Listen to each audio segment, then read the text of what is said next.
Galera, eu quero vir aqui antes de vocês ouvirem o podcast para pedir minhas sinceras desculpas pelo ruído no áudio. Eu tentei mexer aqui no editor, mas ainda não consegui tirar. Provavelmente não vou encontrar solução porque, mano, não tem solução. Mas se vocês prestarem atenção e tentarem ouvir realmente, vocês vão entender o conteúdo com muita clareza. Então, fica com nós.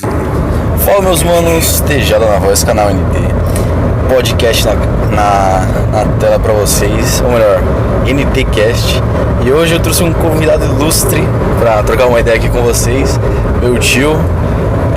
A gente tá fazendo uma viagem aqui e vou aproveitar aqui pra gravar pra vocês, já que o canal atualmente não tô postando tantos casts assim pra vocês escutarem e trocarem uma ideia. Bom, enfim, deixar o convidado aqui se apresentar um pouco pra vocês. Tudo bem, com alegria poder falar um pouquinho com vocês. Sou o padre José Antônio Tejada, sou tio do Gabriel, como ele já falou, e estamos fazendo uma viagem missão para o Mato Grosso do Sul e voltamos, se Deus quiser, amanhã. Vamos então às perguntas. Na verdade, eu queria começar. Eu já conheço o senhor um pouco da sua história, mas queria que o pessoal em si conhecesse um pouquinho, já que vai ter bastante podcast com o senhor nessa viagem aí. Vamos aproveitar. Como que tudo começou? Da onde que surgiu essa vontade de servir? Aonde que o senhor morava? Quero ouvir um pouquinho da história do senhor. Bem, eu tenho hoje 53 anos e nós moramos em diversas cidades do Paraná, mas quando voltamos, eu nasci em Porã, no Paraná, e passamos por algumas cidades ainda na infância, adolescência, juventude, e quando voltamos para Iporã, onde estavam, né, no momento, a maioria dos nossos familiares, meus tios, meus avós, estavam. Então a gente voltou e eu sempre fui católico, sempre participamos da igreja, sempre rezamos em casa, tínhamos o hábito de rezar o terço diariamente, toda noite, antes de deitar, se juntava a família. Sou o segundo de 6 irmãos e nos reuníamos os 8 e rezávamos o terço diariamente. E uma das intenções que meu pai sempre colocava na oração do terço era pelas vocações sacerdotais e religiosas. Eu nunca pensei em ser padre na adolescência, nunca me passou pela cabeça. Pelo contrário, até tinha certa rejeição, porque tinha as 2 tias que são irmãs da minha mãe, que são freiras. Sempre que elas vinham de férias, elas me pegavam: você vai ser padre. Eu não gostava dessa ideia. Faziam meio que um bullying assim. Não gostava muito dessa ideia, não. Mas fugia um pouco delas, mas assim, foi passando o tempo, né? E nessa volta para Iporã, eu tinha já meus 17 anos. Isso, logo em seguida, comecei a fazer parte de uma pastoral da igreja que se chama Caminho Neocatecumenal. É uma iniciação cristã que na igreja primitiva se fazia em função do batismo, ou seja, dos sacramentos da iniciação cristã, que é o batismo, a eucaristia e a crisma. E voltando então, comecei a fazer parte desse grupo, dessa comunidade, e caminhando, ouvindo, toda semana reunindo esse grupo de irmãos, fomos criando um certo elo de comunhão, que a igreja, a palavra vai nos dando isso, né? Os sacramentos vai dando isso, e de repente começou a me surgir então me senti esse chamado a essa vocação, tendo sempre como pano de fundo as orações da família pelas vocações, e isso foi me chamando a atenção, foi me chamando a estar aberto a esse chamado da vontade de Deus. Tem um outro fator também que me levou a dar a resposta final. Eu, apesar de conviver muito bem com a família, de ter as orações, de ser uma participação muito frequente na igreja, uma das coisas que meu pai sempre puxou com muita força foi a missa dominical. Nós nunca perdíamos uma missa dominical. Teve tempos que morávamos numa cidade, era 9, 10 quilômetros da cidade, e cidades, podia estar o que fosse, saíamos andando, ou de carroça, ou de a cavalo, de bicicleta, que era possível, íamos todos à missa, todo domingo. Então, isso foi uma coisa que meu pai e minha mãe plantaram muito forte no nosso coração, e o valor, né, da Eucaristia, desse sacramento, que é o mais importante, né, que é um sacramento que é um dom de Deus, é um alimento necessário para o cristão. Mesmo assim, eu tinha uma certa insatisfação, sentia um certo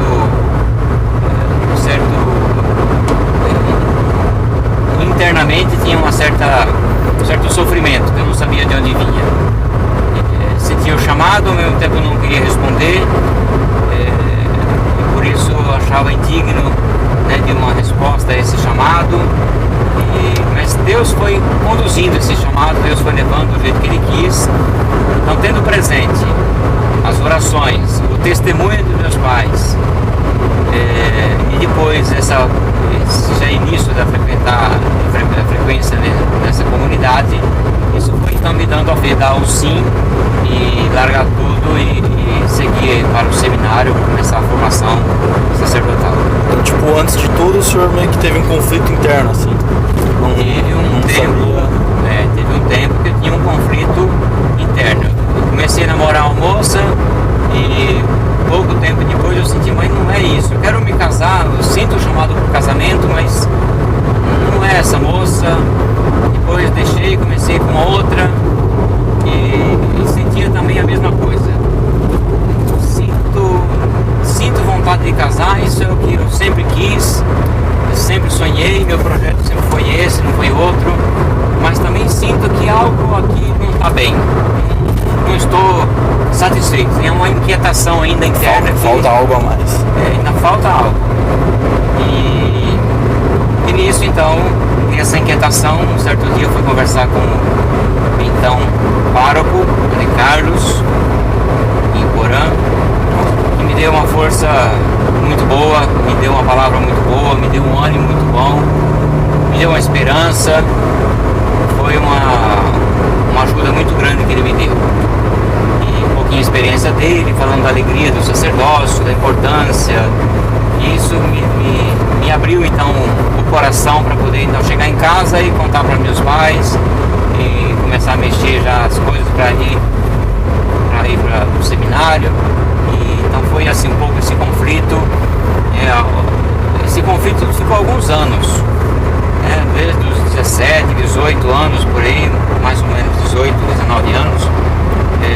Começou esse conflito, dessa dúvida, de saber o que fazer, o que é, o que não é. Assim, eu tinha claro que era o casamento, não tinha dúvida do casamento, porém não estava satisfeito quando comecei a namorar, por exemplo, pensando assim... Antes de sentir, de realmente aceitar o chamado, o senhor via, achava que o casamento seria algo perfeito, meio que tinha uma visão meio, vamos dizer assim, distorcida do que realmente era, talvez isso? Não, do casamento não, porque apesar de meus pais terem umas certas brigas, eu sempre vi dos meus pais o casamento como algo muito bom, algo de Deus. Então, não tinha, em relação ao casamento, eu não tinha dúvidas, não tinha conflitos, não tinha... O conflito era em questão vocacional mesmo, né? Sim. Mas, então aí, depois de ter contado, depois de ter falado com o padre, falado com a família, isso parece assim que meio que o mundo abriu-se, né? Se abriu e comecei a perceber novos horizontes. Comecei a perceber novos horizontes, uma nova vida. E me alegrou muito, eu senti uma alegria, senti que essa alegria vinha de Deus e era isso mesmo. Diferente de quando eu comecei a namorar, que apesar de ter um sonho e todo um projeto de casamento, não tinha essa alegria como eu tive quando eu falei, quando eu abri a boca, quando eu, diria assim, desembuchei, né? Estava lá há alguns anos ali, aguentando, silencioso, sofrendo, calado, sentia o chamado, mas não queria responder, e assim. E depois que o senhor, aceitou o chamado, entrou no seminário, como é que foi? Teve algum desafio nesse percurso?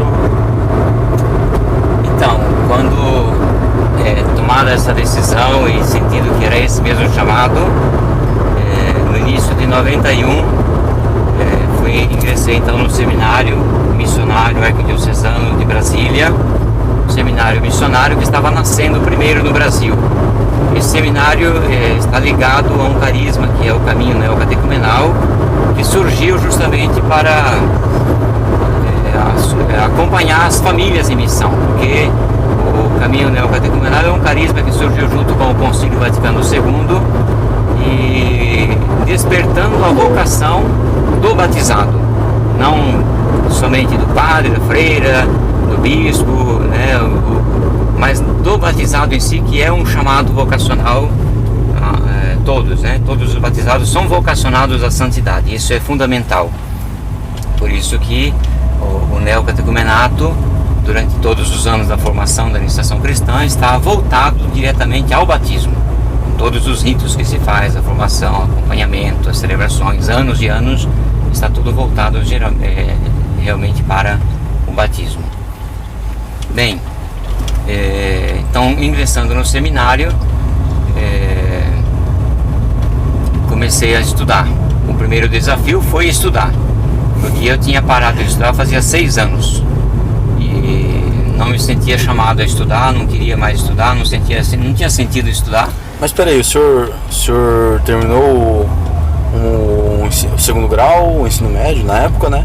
E demorou quanto tempo até o senhor ingressar realmente no seminário? Então, quando eu terminei o segundo grau na época, na verdade eu não tinha terminado o segundo grau. Estou achando que está errado. Eu não tinha terminado e quando eu decidi, antes de ir para Brasília, eu fiz supletivo o segundo grau, os 3 anos em 1 ano e meio. Então fiz supletivo. Aí também tem toda uma história interessante. Mas vamos pular essa parte e vamos para frente, que é já a entrada no seminário em Brasília. Sim. Bom, o primeiro desafio foi estudar.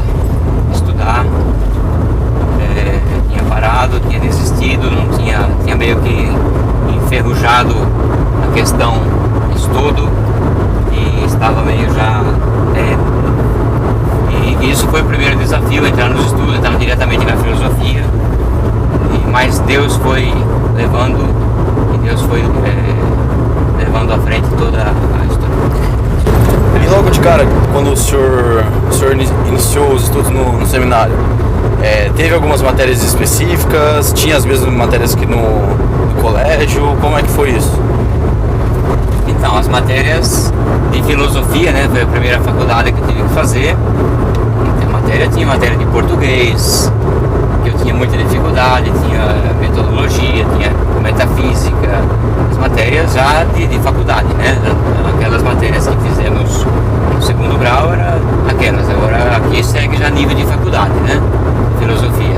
Também por isso que era o meu medo, minha insegurança diante desse avanço que tinha que dar, justamente porque fiz também todo um estudo precário, supletivo, pouco habituado em estudar, porque trabalhava na roça dia e noite praticamente. Então teve esse desafio o primeiro passo que tive que enfrentar como desafio, que foi muito importante também, né? Fez parte da formação, porque a formação são muitos desafios, né? Então esse foi um dos desafios importantes que tive que passar. Bom, depois durante a formação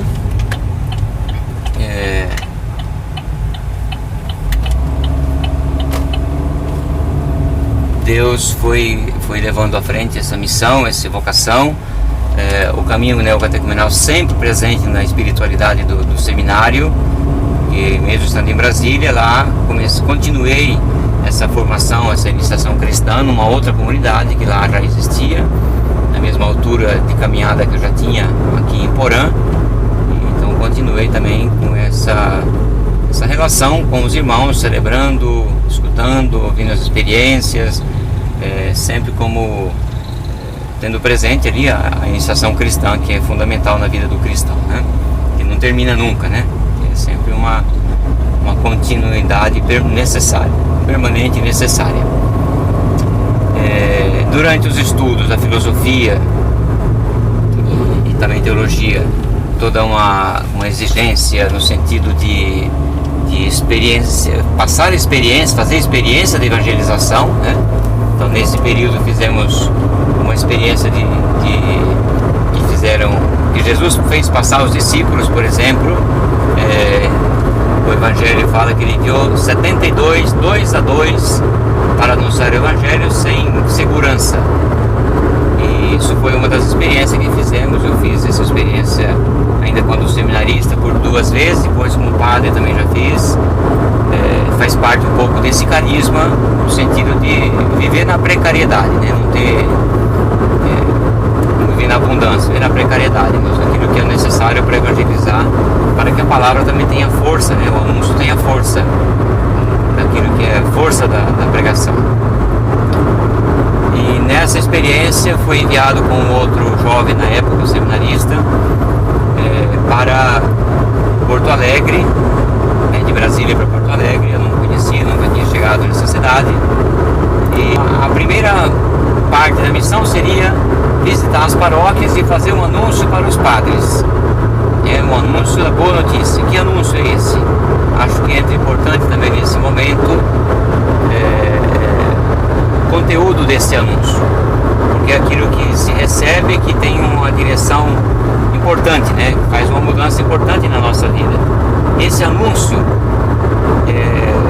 não se ouve de qualquer jeito, não se ouve em qualquer lugar, não se ouve na televisão, não se ouve nos meios de comunicação com tanta facilidade, porque a Igreja Católica na verdade não é uma religião, ela é uma boa notícia.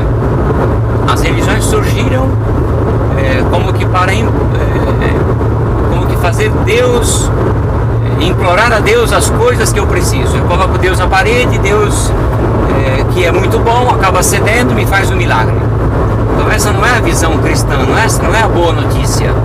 A boa notícia vai muito mais, muito acima disso. É ser outro Cristo aqui nesse mundo. Então como ser outro Cristo aqui nesse mundo? Como uma pessoa pode ser nesse mundo outro Cristo? Que ama sem exigir ser amado, que dá a vida sem exigir nada em troca, não exigir um obrigado, um agradecimento. Quem pode viver dessa forma? Somente quem tem a experiência de Cristo na vida, quem tem certeza de que Cristo está vivo, ressuscitado, venceu a morte, Ele pessoalmente, em função da minha morte, da tua morte. Essa é a boa notícia. Cristo ressuscitou para vencer a nossa morte, a morte que nós temos no nosso dia a dia. Morremos quando não fazemos a nossa vontade para fazer a vontade de Deus. Essa morte, dia a dia, acontecimento a acontecimento, vai nos preparando para a morte definitiva, que é o encontro definitivo com Deus. Que é quem passa por essa morte de renúncia dia a dia, tem sentido a ressurreição final, esperar a ressurreição final, viver toda a vida em função dessa ressurreição final. Ter a certeza, não mais ou menos. Isso Deus me dá hoje uma garantia. Eu tenho certeza que a vida eterna existe, que Deus existe, que Deus me espera do céu, preparou um lugar para mim. Então anunciar isso, a princípio a missão era essa, anunciar isso aos padres e às pessoas que encontrássemos na rua, nas calçadas, no bar, onde fosse, que passasse por nós, fazer esse anúncio também. Então fizemos essa experiência. Se passava uma semana e eu e o meu companheiro de missão, chamado hoje também padre Luciano, chegamos em Porto Alegre. Nós tínhamos dinheiro para chegar. O que nos foi pedido é que chegássemos na rodoviária mesmo. Todo o trocadinho que sobrasse era para dar para algum pobre e ficar só com a passagem de volta. O senhor literalmente caiu de paraquedas lá, então? Não diria paraquedas, porque não foi assim. Era premeditado. Foi pensado dessa forma, né? Foi desejado dessa forma. Claro que sem saber muita coisa da cidade, não conhecia nada, tinha um mapinha na mão da cidade e com o mapa fomos a uma primeira igreja, então tínhamos também a passagem de volta, já o bilhete, então só isso. e uma Bíblia e um livro de oração. Nós tínhamos os dois. E a roupa do corpo, para passar 7 dias, 8 dias. Então ali começamos a missão, fomos numa primeira igreja, chegamos já pela parte da tarde. E nessa primeira igreja, e é muito normal que um padre vê 2 jovens e fala assim, não conheço, como é que eu vou acolher? Não tem, é normal, tem que ter muita fé para poder fazer uma coisa dessa. E não nos acolheu. E fomos dormir então no banco da praça, passamos a noite na praça. Foi interessante porque a Bíblia era meu travesseiro e o livro de oração era o travesseiro do outro. Então, cada um do lado do corredor da praça, ele de um lado e do outro, ele conseguia dormir que roncava. E eu escutava o passo de alguém que vinha lá longe e ficava escutando. E agora? Será que esse vai roubar meu sapato? Será que esse vai me bater? Será que esse vai fazer no fundo, a falta de fé, de saber, de duvidar de que Deus protege os seus pequeninos, né? Porque quando Jesus fala dos pequeninos, fala daquele que não tem nada e que vive pelo Senhor. Vive somente apoiado no Senhor. E a minha falta de fé, então eu não consegui dormir um bom tempo e depois tirei o sono. Bom, saímos cedo andando, procurando uma outra igreja para poder também continuar a missão. Aí já sem comida, achamos uma manga no chão, um pé de manga, não tinha nenhuma manga, só tinha uma manga madura no chão. Foi muito interessante. Foi nosso almoço, essa manga. E... Uma manga? Uma manga. E não tinha nenhuma manga no pé, só tinha uma no chão. Esperando a gente. Não sei, isso aí foi providência divina. Então comemos a manga. E fomos lambuzados aí com a manga, mas... Então fomos seguindo, chegamos numa igreja. Uma outra igreja. Só pra saber, que ano que era isso? 92. 92? Não, era meados de 92. Ou 93, 93. E ali o senhor já tinha o quê? Uns 19, 20 anos? Ah não, eu já tinha mais, já tinha 24 anos. Ah, sim. 24 anos de idade. E bom, chegamos numa próxima igreja. O padre nos escutou, nos ofereceu igreja, porque dissemos que íamos estar passando nas igrejas. Ofereceu uma água, um cafezinho, já teve uma acolhida. E aí fomos, à tardezinha, eu só lembro que à tardezinha chegamos numa última igreja, que já não dava para ir em outras, porque também já estávamos cansados de andar o dia inteiro. Aí tinha um grupinho de senhoras rezando o terço. E aí elas vieram procurar conversa com a gente. Eu com 2 jovens, né? Rezamos o texto com elas, vieram procurar conversa. E aí começamos a conversar, nos apresentamos, falamos que éramos seminaristas, estávamos fazendo uma missão. E aí as mulheres então levaram um casal, uma senhora, levou a gente para casa delas. E aí tomamos um banho, deu a janta, deu a dormida, dormimos, deu um pouso.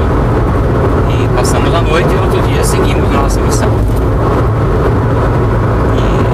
E aí no outro dia, já também passando nas igrejas, aí teve um outro casal que nos acolheu. E aí esse casal nos deu acolhido o resto dos dias. Ah, isso já conseguiu dormir mais tranquilo. Aí já foi um pouco mais fácil, porque de manhã ele nos deixava em alguma igreja e à noite a gente voltava. E no outro dia tomava o café, jantava e 2 comidas tinha garantida no dia. E assim foi os 7 dias, 2 comidas. Ele foi a salvação. Caramba. E a experiência foi muito boa, né? Foi ver que Deus passa, que Deus está presente, que Deus não abandona, o sofrimento faz parte, a cruz faz parte da missão, né? Quem quer evangelizar aliás, quem quer ser cristão, né? Não evangelizar somente, porque ser cristão tem momentos difíceis, tem a cruz que sempre se apresenta, né? Então, sou muito agradecido por aquela experiência que me ajudou no início ainda na minha formação, experimentar essa presença tão real de Jesus Cristo. Bom, depois volta para o seminário e a realidade continua, né? O seminário, a vida do seminário, o dia a dia do seminário, as normas do seminário, hora para levantar, hora para tomar café, hora para rezar, hora para estudar, hora para comer, hora para dar um descansinho à tarde, hora para estudar de novo o dia inteiro, oração da noite, Eucaristia. Então é uma rotina bastante, eu diria, radical, né, de segunda a sexta, para ser seguida ali, que não tem como ser diferente. A convivência com o seminarista, sempre um outro no quarto com dois sempre, um outro que é diferente, que ronca, que peida, que faz, né, tem uma outra vida, outra história, e a gente tem que aprender a conviver com um, depois com o outro, e assim aprender a conviver com todas as pessoas, porque no fundo a nossa missão como padre será sempre conviver com os diferentes. Na família acaba se criando um ego entre o esposo e a esposa, os filhos, e tem ali um grupinho de pessoas que tem uma rotina parecida. Mas o missionário não, o missionário vai estar talvez um tempinho acomodado com um, mas depois muda, o outro é diferente, eu tenho que estar se encaixar naquilo que é o outro também. Então é uma vida dada ao outro. E é isso que dá felicidade. Eu te garanto que sou muito feliz com essa vocação, com esse chamado, mas teve todo esse caminho feito aqui, Deus foi me preparando para isso também.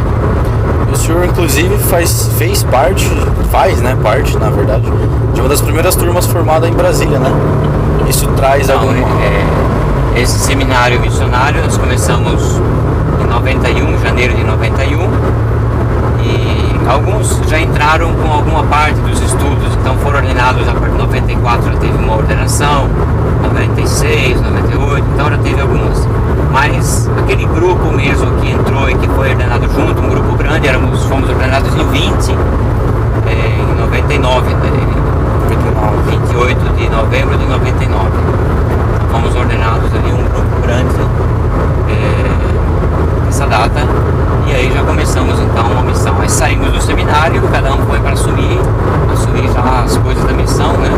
E o senhor foi direcionado já naquela época para alguma cidade? Como é que funcionou depois da sua ordenação? Então, o padre ordenado nesse seminário, ele é um padre diocesano missionário. Então, diocesano missionário automaticamente depende do bispo. Tem congregações que dependem do superior da congregação. Então, no meu caso, diocesano depende do bispo. E sabendo de que nessa arquidiocese de Brasília, estava surgindo um seminário missionário, diocesano missionário, que poderia enviar padres para outras dioceses, os bispos já tinham enviado muitas cartas pedindo padres para as suas dioceses, para o bispo então de Brasília, Dom José Freire Falcão, o cardeal que me ordenou a tanto esses 20 e muitos. Então nesse momento tinha já muitos pedidos, e o bispo quis atender alguns pedidos, porque a princípio a norma seria de que ao ser ordenado ficaria 2 anos numa paróquia na diocese, assumiria uma missão para também ser conhecido na diocese e amadurecer um pouco, né? Porque de imediato ser ordenado tem ainda muita coisa para aprender, né? O padre não nasce pronto, ele aprende a ser padre, depois de ordenado ainda tem muito a aprender. E nessa situação então eu fui enviado de imediato para Belém do Pará. E ali fui nessa cidade, nessa arquidiocese, assumi ali uma paróquia nova. O bispo criou uma nova paróquia e me colocou ali para já ser o pároco dessa paróquia dedicada a Jesus Bom Samaritano. E ali comecei então devagarinho, né, tinha um seminarista comigo, no mesmo seminário, com a mesma linguagem, com o mesmo espírito de evangelização, com a mesma missão, né? Então o seminarista já também que tinha um caminho feito já de preparação, fazendo companhia e também ajudando na missão, rezávamos juntos sempre. Nós tinha que cozinhar a nossa comida, porque a paróquia estava começando, não tinha nada organizado ainda, né? E aí fomos começando a organizar essa nova paróquia. E foi um desafio muito bom. Sou muito agradecido a Deus ter me confiado essa missão ali nesse início, nessa paróquia, começando esse trabalho ali. Foi muito bom, foi muito gratificante.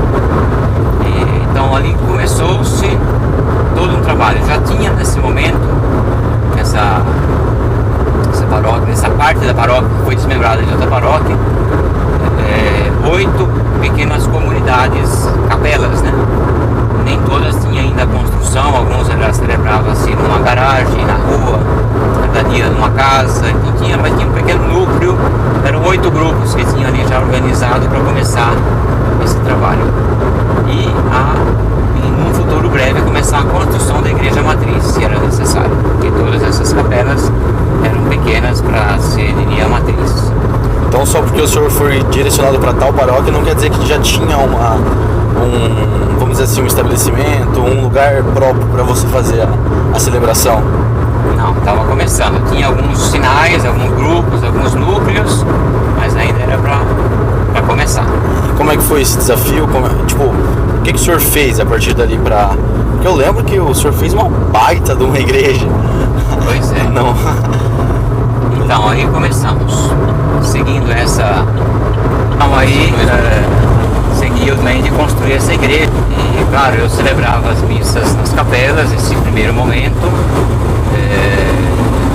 Nas capelas, nas comunidades, celebrava as missas. E ali foi, então, preparando também. O povo já sabia, esses que frequentavam alguma coisa da igreja já sabia que o padre que chegaria aí ia ter o desafio de construir também uma igreja para ser em lugar diferente, onde estavam todas as comunidades já presentes, né? Tinha já um terreno reservado que o bispo auxiliar na época tinha já conseguido, então tinha já um espaço já pensado para a igreja. Então todo mundo ali da região já sabia que ali seria construída uma igreja. Então eu fiquei ali nesses primeiros momentos 2 anos, né, preparando o povo, falando, evangelizando, organizando, também vendo o projeto e tudo mais para começar a igreja, porque não daria para começar de imediato, contando com a ajuda também do povo, que ainda não tinha um povo organizado, um povo que ainda unido nesse sentido e ter um projeto juntos, né? Então tinha que organizar um pouco essa questão de um projeto de igreja juntos como igreja, seja a nível do território paroquial, como também da arquidiocese e de toda a situação da igreja em si. E eu então comecei esse trabalho, sem experiência de paróquia, sem experiência de organização de grupos, claro, aquelas pequenas experiências de pequenos grupos, seja do seminário, seja antes do seminário, mas coisas ainda muito pequenas, agora uma coisa já muito maior. Nisso eu vi muito claramente a mão de Deus, porque me achava muito inexperiente, porque eu tinha 32 anos, ordenado com 32 anos, porém não tinha uma experiência direta de igreja na igreja, seja com as questões da secretaria paroquial, a questão administrativa, a questão pastoral. Tinha noções, tinha estudado, né, mas não tinha a mão na prática ainda, tinha essa experiência necessária para lhe colocar. Então nisso digo, vi a mão de Deus, que pelo sacramento da ordem, onde foi ordenado o padre para isso, né? Pelo sacramento da ordem, Deus deu as graças necessárias para ir nesse primeiro momento levando à frente com calma, com paciência, com a sabedoria necessária, começar a organizar essa situação para construir a igreja.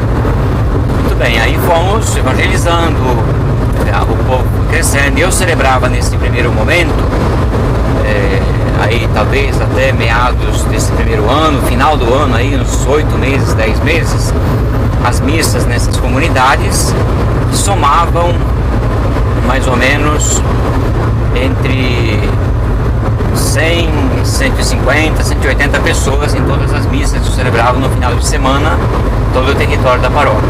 Então esse era o grupinho de pessoas, que estavam grupinhos que tinha organizado, que precisava para organizar e começar esse trabalho.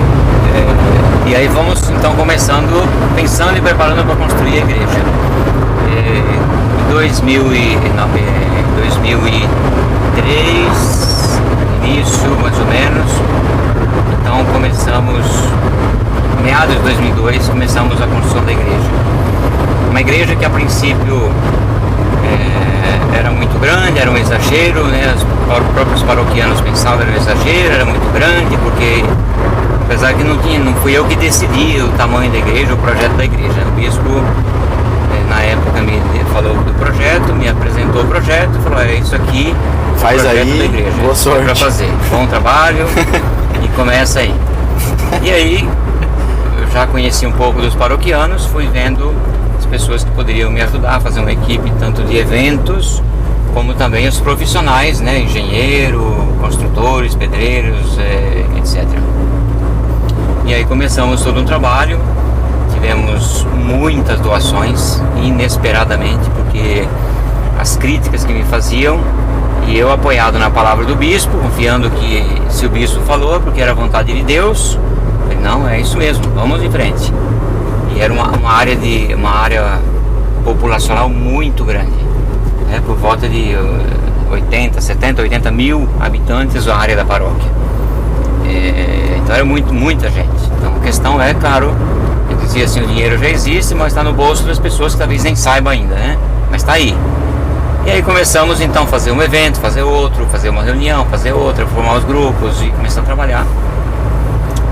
Foi muito interessante porque a questão da construção uniu muito a igreja, as comunidades, o povo das capelas, foi crescendo imensamente o número de participantes da igreja. A cada ano que passava crescia assim, triplicava o número de participantes da igreja, dos membros, e também a evangelização que o caminho neocatecumenal propõe, convida as pessoas. Então foi também crescendo muito o número de membros das comunidades. Então isso tudo foi ajudando muito. E começamos então a construção contando com a presença de Deus, não com o dinheiro das pessoas, não que existisse, né? Não tinha nada, tinha muito pouca coisa. E começamos aí a construir a igreja.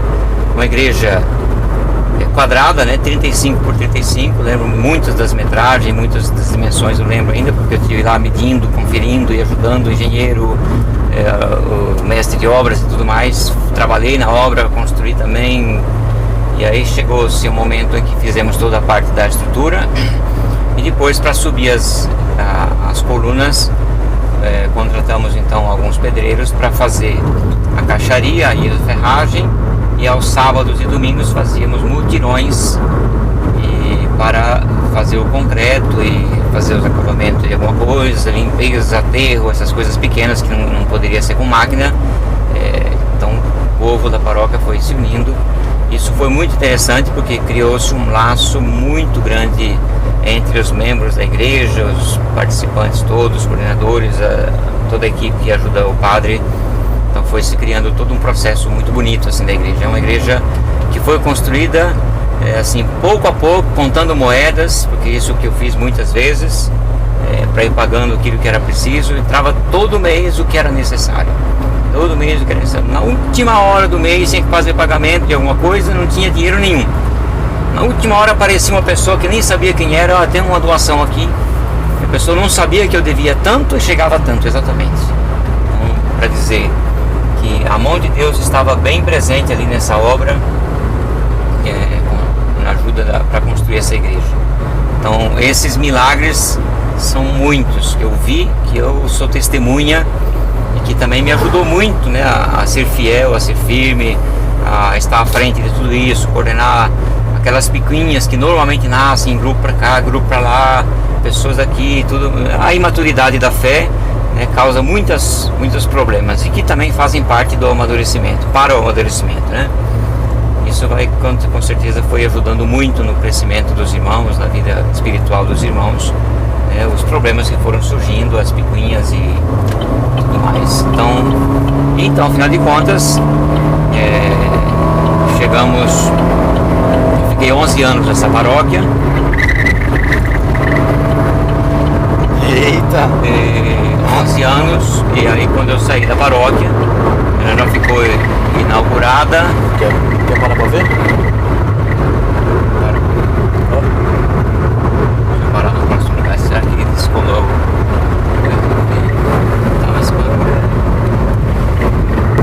Bom, mas essa obra dessa igreja, que ano que o senhor começou ela? Que ano que terminou? Finalizou ela? Então, foi iniciada no meados de 2002. 2002? 2002. E a inauguração dela, a dedicação da igreja, né, quando se faz a bênção no altar, todos os sinais, em agosto de 2008. Ah, foi naquela época que eu tinha viajado pra lá? Exatamente, quando foram em Porã, 2 ônibus, 3 ônibus de amigos aqui de Porã, irmãos da comunidade, parentes, uma festa muito grande que fizemos. Eu lembro que eu perdi um chinelo naquela praia lá de Belém, cara. Em Salinópolis, né? É, um chinelo do Homem-Aranha, cara. Eu amava. Nossa, eu curtia tanto aquele chinelo. Você tinha quantos anos? Eu tinha. Era em agosto, eu tinha 7. 7 anos já. Tinha 7. Já entendia um pouco das coisas, né? Fazia muita graça já. Nossa! Eu era o palhacinho do ônibus, eu lembro que eu levava água pra todo mundo, nossa. Ficava andando no ônibus lá pra cá. Foi 4 dias de viagem. Pra mim foi um embarque, hein? Mais de 3 mil quilômetros, né? Você é louco. 3.200, 3.700 quilômetros.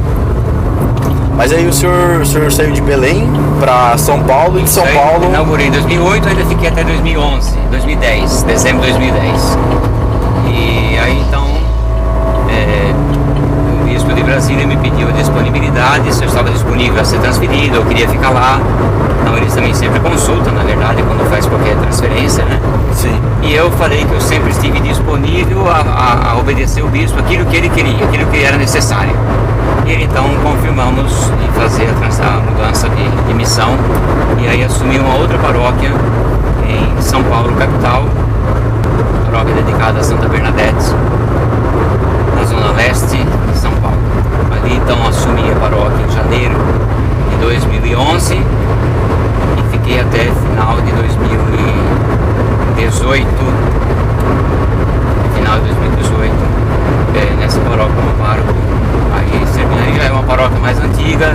Nesse período celebramos os 60 anos da paróquia, já com mais histórias, com muitos milagres, com muitas graças, muitos sinais de Deus. Muito bonito também, uma vida de paróquia muito grande, muito bonita, um envolvimento muito grande dos paroquianos, uma vida muito bonita, uma igreja viva, com muitas vocações, com muitos sinais, muitos casais abertos à vida, com muitos filhos, confiantes, né? Porque essa é uma outra questão grande e grave também na sociedade hoje.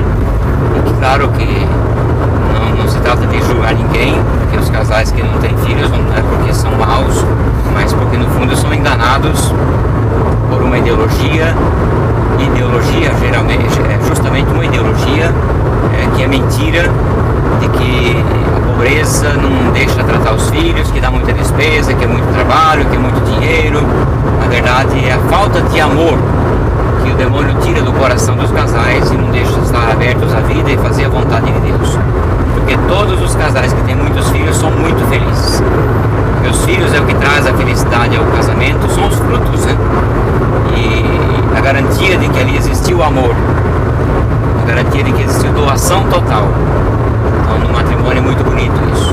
Eu sempre dizia para os casais, a vossa abertura, a vossa disponibilidade a ter os filhos que Deus dá a vocês, ajuda muito a minha vocação, ajuda muito a minha missão, o meu ministério sacerdotal a estar mais unido a vocês, serviço de vocês, a serviço da fé, a serviço do batismo, a serviço dos sacramentos da igreja. Então são sinais muito importantes, muito bonitos. E depois então foi encaminhado para a missão na itinerância no Mato Grosso do Sul. Na verdade, esse é o meu carisma. O carisma do Seminário Diocesano Missionário é formar padres para acompanhar os casais em missão. Família em missão, família de gente, família itinerantes. E aí está o padre sempre numa equipe, porque é aquele também que dá um caráter sacramental na missão e ajuda diante dos sacramentos, também o acompanhamento, a missão, o fortalecimento da missão junto ao casal ou aos solteiros que seja, na missão itinerante do caminho neocatecumenal, que é a missão da igreja. Não tenho dúvidas que o caminho neocatecumenal traz consigo a renovação do Concílio Vaticano II. Isso é uma graça imensa, eu não sou digno de participar desse grande mistério, eu sou muito alegre por isso, muito feliz por isso. Então, basicamente, nesse podcast é isso, galera. Vocês podem ver que eu vou tentar fazer alguma correção aí de áudio, porque tá com muito ruído. Que a gente tá aqui no meio da viagem, indo para Dourados, Mato Grosso do Sul. Então, Se vocês curtiram, deixa o like. Vocês estão ligados que vai fortalecer demais o canal. E tamo junto.